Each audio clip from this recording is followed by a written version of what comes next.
خواجہ آصف صاحب نے، میں یہ مولانا فضل الرحمان صاحب کے معاملے پہ آپ سے بات کروں گا مدارس رجسٹریشن کی، لیکن ذرا خواجہ آصف صاحب نے آج ایک اسٹیٹمنٹ دیا ہے. انہوں نے کہا ہے کہ جو پاکستان تحریک انصاف کا موقف ہے کہ بنی گالہ منتقل کرنے کی آفر کی گئی ہے بانی پی ٹی آئی کو، اور کہیں اور منتقل کرنے کی آفریں کی جا رہی ہیں، ایسا کچھ بھی نہیں ہے. یہ صرف پاکستان تحریک انصاف بیان بازی کر رہی ہے، سوشل میڈیا پر یہ ساری باتیں پھیلا رہی ہے، کوئی ریلیف کی باتیں نہیں ہو رہی. پہلی بات تو خواجہ آصف جن کا آپ ذکر کر رہے ہیں، یہ بیچارہ وہ کہتا ہے نا غیروں کی شادی میں عبداللہ دیوانہ.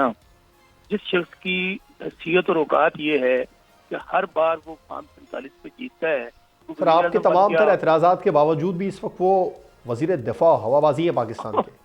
دیکھیں میری بات سنیں، ایک سال پہلے ایک یہاں پر کیئر ٹیکر سیٹ اپ تھا، آپ کو یاد ہوگا. جی جی. ان کی حیثیت ان سے بڑھ کر نہیں ہے، اور اس وقت بھی آئین اور قانون ٹوٹ گیا تھا. اس وقت پاکستان میں کون سا قانون ہے؟ ان بیچاروں کو یہ نہیں سمجھ آ رہی کہ ہم نے بیانیہ بنانا ہے.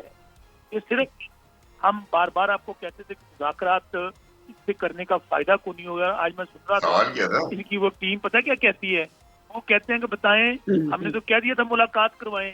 اگر جس کی حیثیت یہ نہیں ہے کہ ملاقات کروا سکیں، وہ وہاں پر اختیار ولی صاحب اب سے کچھ دیر پہلے کہہ رہے تھے کہ ملاقات کا وقت تھا، پرسوں ملاقات کا دن بھی تھا، آپ لوگوں میں سے کوئی گیا ہی نہیں ملنے کے لیے.